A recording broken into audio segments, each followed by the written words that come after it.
오늘 빌립보서 4장 4절부터 7절까지 말씀을 통해서 감사하며 사십니까? 또 다른 제목으로 한다면 감사로 기도하며 사십니까? 또 이런 제목으로 말씀드릴 수도 있겠습니다. 우리가 지금 세 번째 이 본문으로 말씀을 드립니다. 이 본문은 명령어로 되어 있습니다. 성경에서 명령한다는 것은 하나님께서 우리에게 심적 부담을 주시거나 원치 않는 일을 강요하고 강제로 등을 떠미신다라는 뜻이 아니라 중요한 거다 이런 뜻이죠. 마음에 새겨라 이런 뜻이죠. 더 정확하게 말씀드리면 하나님이 분명하게 말씀하셨으니 그 말씀하신 내용에 똑부러지게 순종하라, 분명하게 반응하고 순종하라 이런 말씀이라고 이미 강조를 했습니다.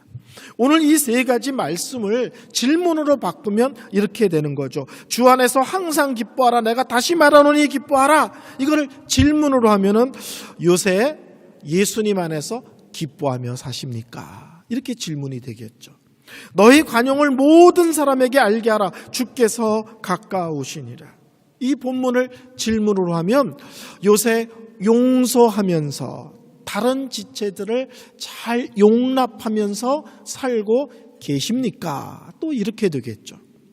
아무것도 염려하지 말고 모든 일에 기도와 간구로 너희 구할 것을 감사함으로 하나님께 아뢰라. 이 말씀을 질문으로 한다면 요새 기도 생활을 하시는데 감사의 기도 생활을 넘치게 하고 계십니까? 또 이렇게 질문으로 바꿀 수 있겠습니다. 오늘 6절 말씀 아무것도 염려하지 말고 다만 모든 일에 기도와 간구로 너희 구할 것을 감사함으로 하나님께 아뢰라. 이 말씀이 좀 길지만 이 말씀을 세 개로 쪼개서 세 가지 명령어로 우리가 구분해 볼 수 있습니다. 첫째는 아무것도 염려하지 마라. 이게 첫 번째죠. 두 번째는 염려하는 대신에 모든 일에 기도하라. 두 번째는 염려하지 마. 두 번째 기도해. 세 번째 기도하되 하나님께 감사로 기도해. 이렇게 셋으로 구분해서 오늘 6절 말씀을 끊어볼 수가 있겠습니다. 첫 번째 강조가 뭐예요? 아무것도 염려하지 마라 라는 거죠. 아무것도 염려하지 마라. 염려와 근심은 불평으로 가는 지름길이다. 이런 말이 있습니다. 들어보셨죠? 금방 들어보셨잖아요. 유명한 이은송 목사가 만든 말인데 가끔 저는 제가 만들고도 제가 감탄할 때가 있습니다. 염려와 근심은 불평으로 가는 지름길이다. 한번 자신을 돌아보세요. 내가 염려가 많고 걱정이 많고 근심이 많은데 끝에 가면 어떻게 되든가요? 낙심하고 좌절하고 끝에 꼭 이 입이 가만히 있지를 않고 그때부터 원망과 불평을 꼭 토해내게 되어 있습니다. 또 우리는 무엇을 염려하는 것만큼 실제로는 하나님을 그만큼 덜 믿고 있는 거예요. 내가 요새 얼마나 염려하는가라는 것은 그 염려의 크기만큼, 염려의 깊이만큼 내가 하나님을 불신하고 있는 것입니다. 제가 고등학교 다닐 때 간부들을 방학 때 가나안 농군학교 가서 교육을 받도록 했습니다. 무슨 뜻인 줄 아시겠죠? 제가 고등학교 때 간부였다 이런 뜻이죠. 그래서 이제 제가 가나안 농군학교에 가서 교육을 받았는데 거기 목사님이 설교를 하시는 시간이었어요. 근데 그분이 여러 번 설교했는데 딱 하나가 설교가 생각이 나요. 워낙 오래된 얘기니까 설교 시간에 그분이 옆에가 창문이 있는데 밖에를 내다보라는 거예요. 그럼 저 멀리 산이 있더라고요. 근데 그 가나안 농군학교에 계신 그 목사님이 이 손가락을 눈에다가 일자로 대라는 거예요. 그랬더니 뭐라고 말하냐면 산이 보입니까? 이러시는 거예요. 그래서 우리가 보입니다. 그랬더니 손가락을 조금 더 눈 쪽으로 당기래요. 또 산이 보입니까? 보입니다. 그랬더니 세 번째는 이 손가락을 눈에다가 바짝 대라는 거예요. 이러고. 그랬더니 산이 보입니까? 안 보입니다. 그랬더니 그분이 지금부터 본격적인 질문을 하겠습니다. 갑자기 산이 안 보이는데 첫째, 산이 갑자기 작아졌습니까? 아니요. 그러면 손가락이 산보다 갑자기 커졌습니까? 아니요. 그러면 갑자기 산이 왜 안 보입니까? 손가락을 바짝 눈에다 대서 안 보입니다. 맞습니다. 그렇습니다. 뭐 이런 내용이었었어요. 염려가 바로 그런 거라는 거예요. 하나님은 이 세상 모든 것을 창조하신 크고 위대하고 광대하신 하나님, 하나님의 능력을 표현할 때 우리는 전능하신 하나님 이렇게 말하잖아요. 모든 것을 불가능이 없으신 하나님이다 이렇게 고백하잖아요. 근데 우리가 문제를 들여다보고 있으면 어떤 문제가 생기냐면 문제에 빠져서 그 크신 하나님이 안 보인다는 거예요. 전능하신 하나님이 안 보인다는 거예요.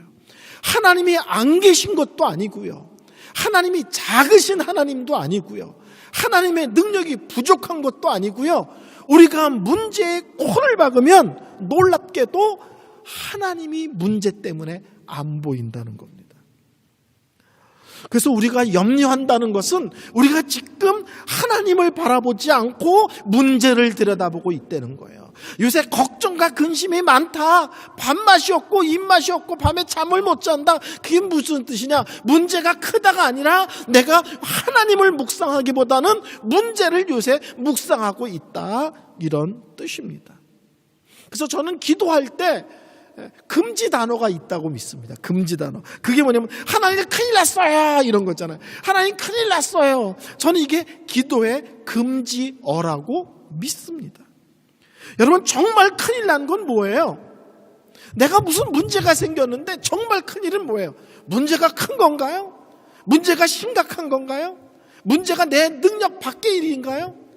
정말 큰일이 뭘까요? 하나님이 안 계시면 큰일 난 거죠. 내가 열심히 기도하는데 하나님이 내 기도를 절대 안 들으셔. 그러면 큰일 난 거죠.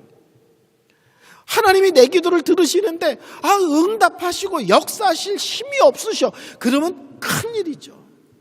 근데 내가 어떤 문제에 부닥쳐 있든지 하나님이 계시다. 그러면 뭐예요? 그까짓 거예요. 내가 아무리 심각한 문제가 있을지라도 하나님은 내 기도에 분명히 귀를 기울이시는 하나님이시다. 그러면 어떤 문제든지 그 문제는 큰일이 아니라 그까짓 거예요. 문제가 내 능력 밖이다. 아니요. 그거보다 더 중요한 게 있어요. 우리 하나님은 전능하신 하나님이시다. 전능하신 하나님이 우리 아버지시고 더 중요한 것은 나를 너무너무 사랑하신다. 사랑하시는 전능하신 하나님이 우리 아버지다. 그러면 내 능력 밖에 있는 어떤 문제도 큰일이 아니라 다 그까짓 겁니다. 아멘이시죠 성도 여러분? 여러분 혹시 그냥 할 때 큰일 났어요 하나님 그러면 하나님이 섭섭해하세요. 네가 나를 뭘로 알고 큰일 났다고 얘기하니? 내 손이 짧니? 내가 능력이 부족하니? 내가 너를 덜 사랑하니? 내가 네 기도에 무관심했니? 뭐가 큰일이야? 어떤 문제를 가져오든지 하나님께 이렇게 기도해야 돼요. 하나님 오늘도 그까짓 거 하나 들고 왔습니다.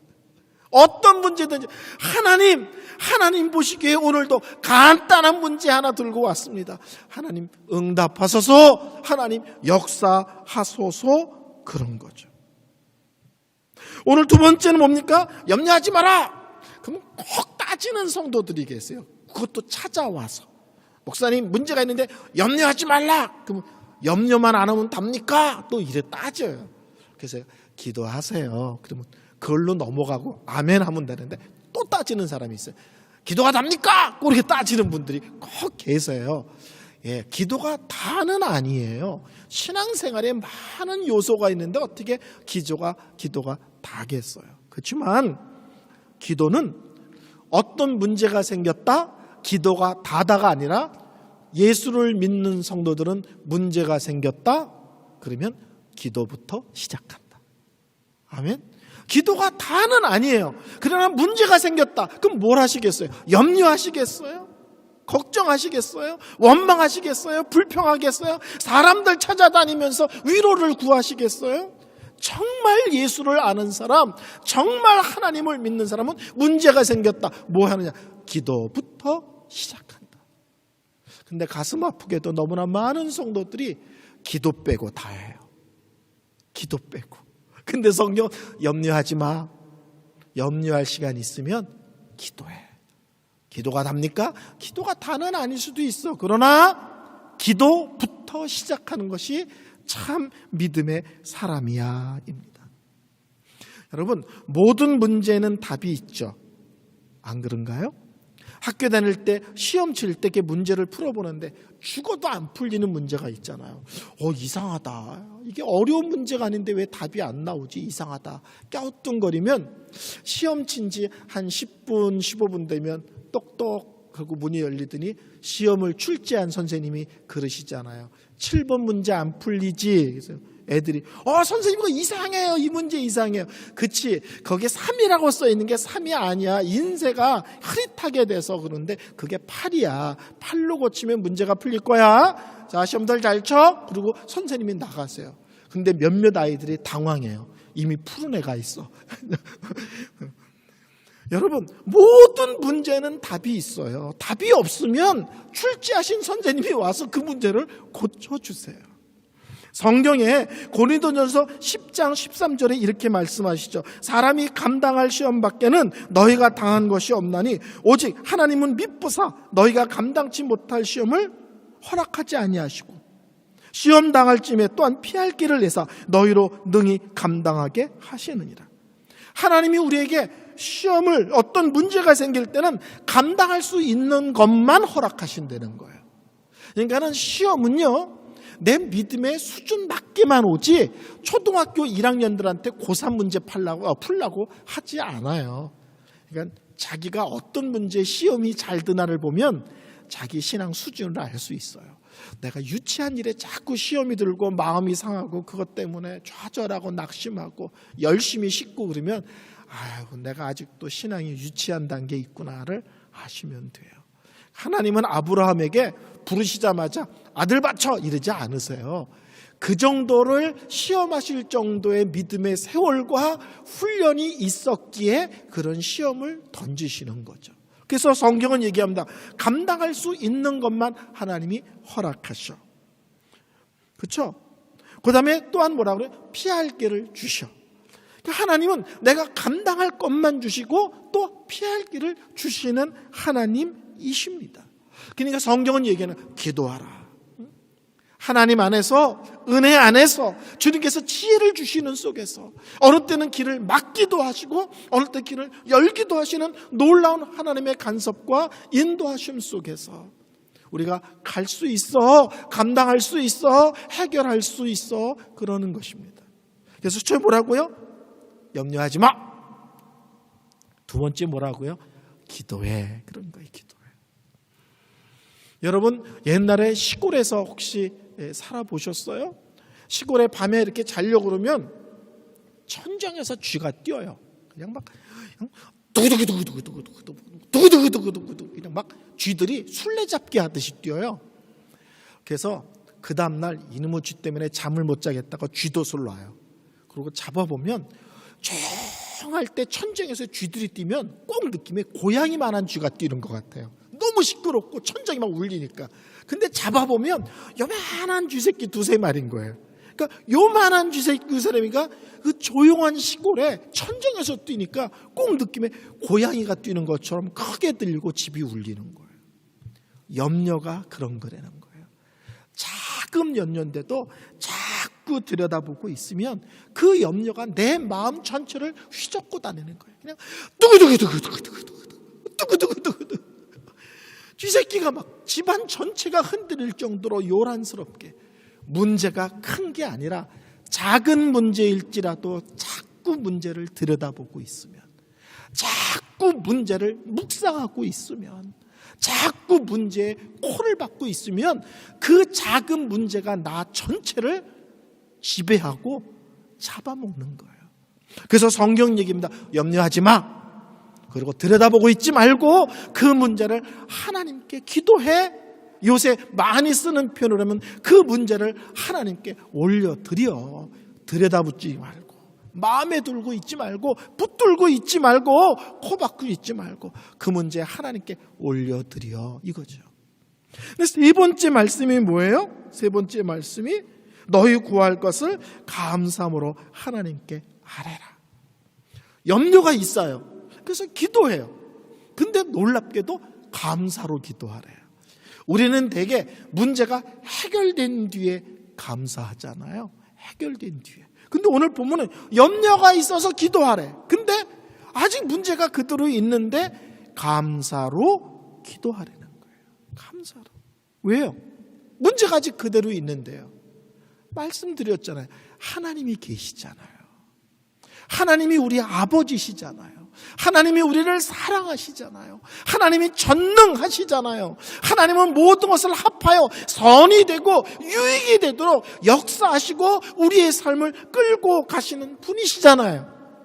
예수를 믿는다는 것은 이제부터 내 인생이 내게 아니라 하나님 거고 하나님 손에 달렸다는 거잖아요. 그런 믿음의 시각을 갖고 기도하게 되면 문제가 있는데도 불구하고 문제 앞에서 감사하는 거예요. 해결하실 줄로 믿습니다. 때가 되면 하나님이 분명하게 응답하시고 역사하실 줄로 믿습니다. 가장 적합한 때에 하나님께서 길을 열어주실 줄로 믿습니다. 하나님이 지금 돌아가게 하시는데 왜 돌아가게 하시는가? 돌아가는 게 나에게 유익하기 때문에 돌아가게 하실 줄로 믿습니다. 그것이 무엇이든지 하나님 안에 있고 하나님의 간섭과 인도하심 속에 있으면 그것은 언제나 옳은 거고요. 그것은 언제나 선한 거고요. 그건 언제나 사랑입니다. 그러니까 문제가 있는데도 불구하고 기도하는데 징징거리는 것이 아니라 하나님께 문제를 올려드리면서 맡기면서 감사할 수 있습니다. 이게 우리 예수님의 기도 방법이에요. 오병이의 기적 아시죠? 물고기 5개와 2마리의 물고기를 갖고 남자 어른만 5,000명을 먹인 사건, 오병이의 기적. 그때 우리 예수님께서 작은 아이가 가져온 그 도시락을 놓고 성경을 보면 축사하시고 이렇게 돼 있거든요. 그 축사하시고가 원래 뜻이 감사하시고예요. 우리 식으로 하면 뭐예요? 5,000명 먹고 12강주리가 남으면 그때서야 12강주리를 끌어안고 하나님 감사합니다. 남자 5,000명이 먹고 12강주리가 남았습니다. 이게 우리가 하는 감사예요. 문제가 해결된 뒤에. 근데 우리 예수님은 기적을 행하시기 전에, 문제가 해결되기 전에 그 문제 앞에서 하나님께 감사부터 시작하십니다.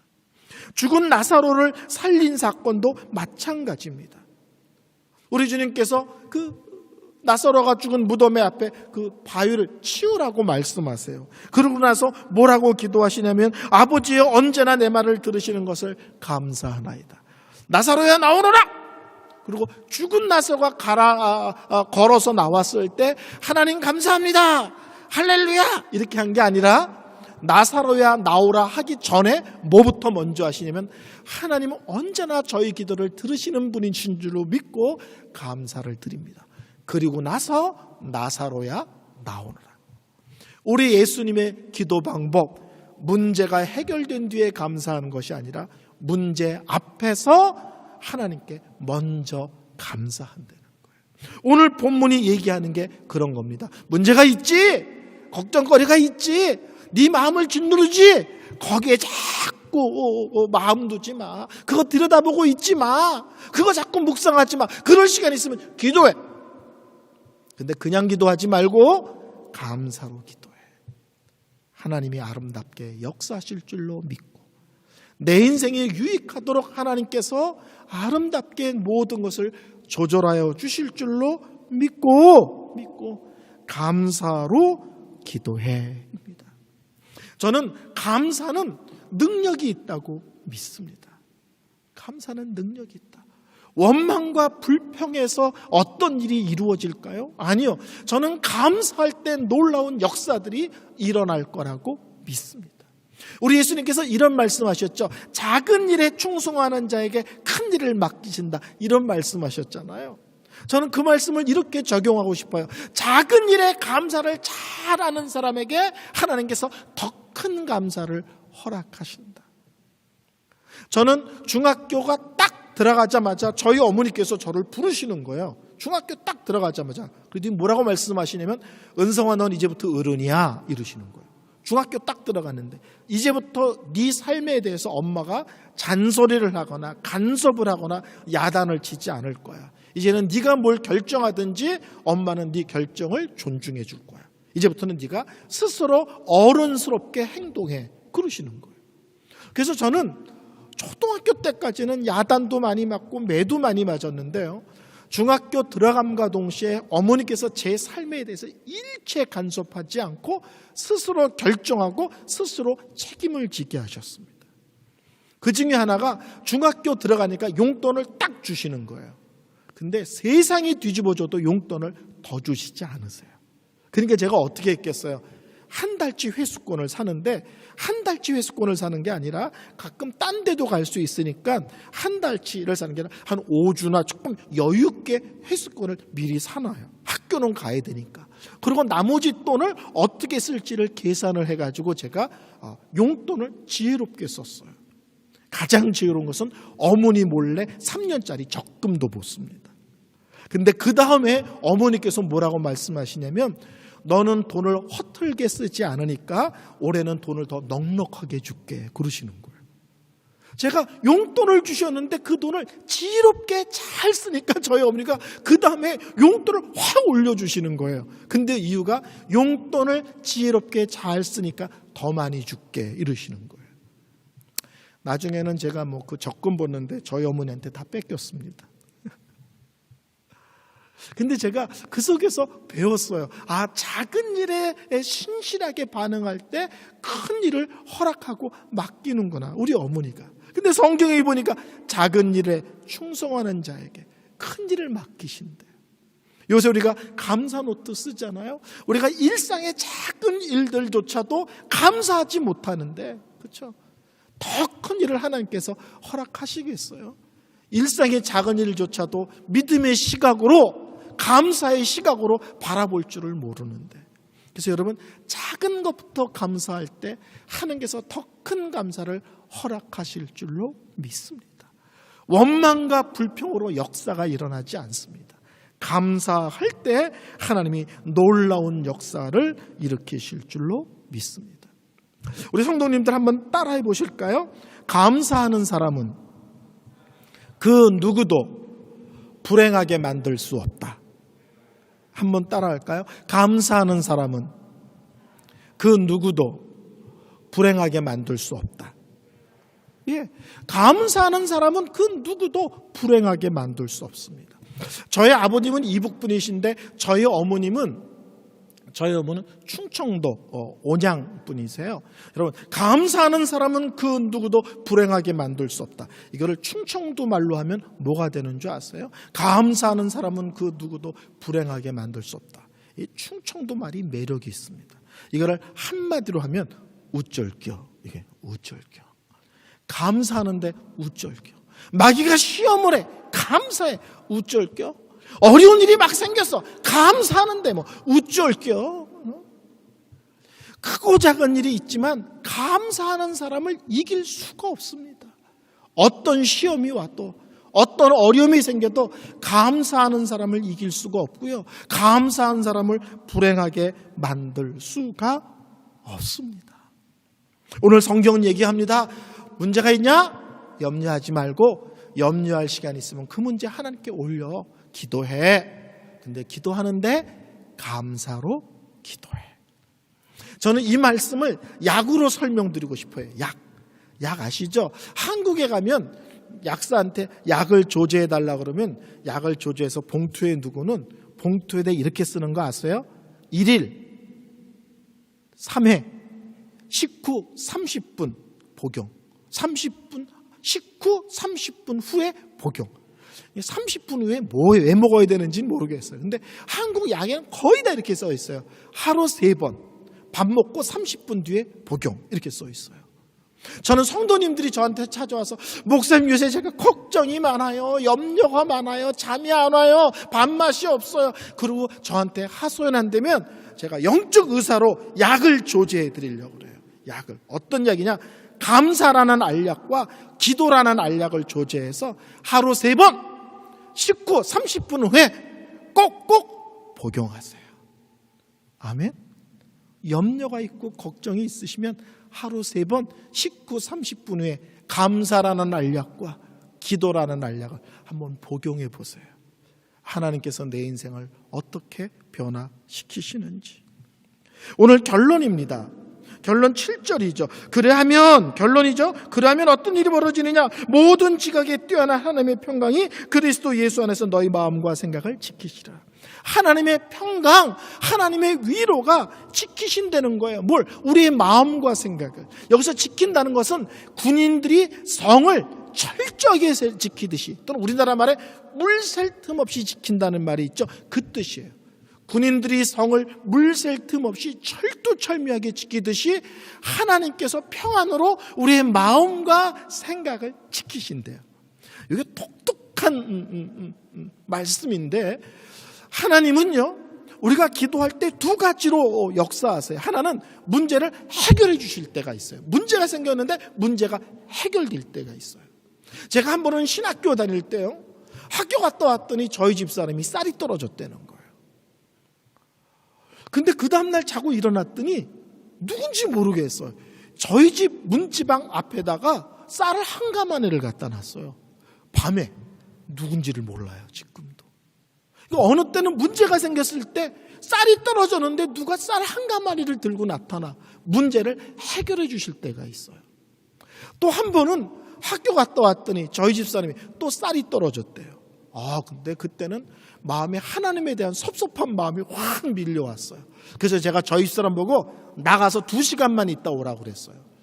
그리고 물을 걸어 잠그고 하나님께 소리 지르고 기도했어요. 하나님, 목사 되려면서요, 그래서 순종하고 신학교 갔는데 목사가 되기 전에 굶어 죽게 생겼어요. 그래서 제가 막 울면서 하나님께 2시간을 기도했어요. 그리고 예수님의 이름으로 기도합니다. 아멘하고 딱 일어났는데요, 누가 쌀을 들고 나타난 게 아니라 기도를 2시간 하고 딱 일어나니까 어떤 생각이 드냐면요, 마음이 싹 변한 거예요. 며칠 굶어도 안 죽어, 이렇게 되는 거예요. 사람이 며칠 죽어도 안 죽어. 또 하나의 마음이 드는 게 뭔지 아세요? 아니, 목회자가 굶어도 보고 쌀도 떨어져도 보고 그래야지 앞으로 목회할 때 힘든 성도들을 위해서 기도할 때 그냥 입으로가 아니라 정말 마음으로 그들의 힘든 것, 아픔을 이해하면서 정말 눈물 뿌리며 제대로 기도하는 목회자가 되지 않을까? 뭐 이런 생각이 드는 거예요. 그러니까 갑자기 쌀 떨어진 게 좋은 목사, 훌륭한 목사가 되기 위한 훈련의 일부분처럼 생각이 드는 거예요. 그래서 조금 전까지 하나님께 하나님 이럴 수 있냐고 기도했는데, 기도하고 나니까 문제가 해결된 게 아니라 제 생각이 바뀌어 있는 거예요. 제 마음이 바뀌어 있는 거예요. 그래서 오늘 본문이 그 얘기예요. 하나님은 어느 때는 기도하면 하나님께서 문제를 해결해 주실 때도 있지만, 어느 때는 문제를 놔두고 내 생각을 바꾸시고 내 마음을 바꾸어 주실 때도 있다는 겁니다. 오늘 본문이 염려하지 마, 기도해, 감사해. 근데 이 원리를 순종할 때 나타나는 놀라운 믿음의 역사 중에 하나는 하나님의 평강이 네 마음과 생각을 붙들어 주시고 평안으로 위로로 함께 하셔서 전혀 믿음의 다른 시각을 갖는 역사를 체험하게 될 거야 입니다. 저는 우리 교회 성도들이 기도하는 가운데 문제가 해결되는 놀라운 역사도 체험하시길 바랍니다. 그런가 하면 문제는 그대로 있는데 그 문제를 바라보는 관점을 바꿔서 전혀 다른 관점으로 해석하고 이해하고 살아내고 승리하는 이런 믿음의 원리도 함께 체험하는 성도님들 되시기를 바랍니다. 3가지 명령의 말씀을 기억하십시오. 요새 예수 안에서 기뻐하며 사십니까? 요새 용서 잘하며 사십니까? 요새 기도 생활하는데 특별히 감사가 넘치는 기도 생활을 하며 사십니까? 이번 한 주도 이 말씀으로 승리하는 성도님들 되시기를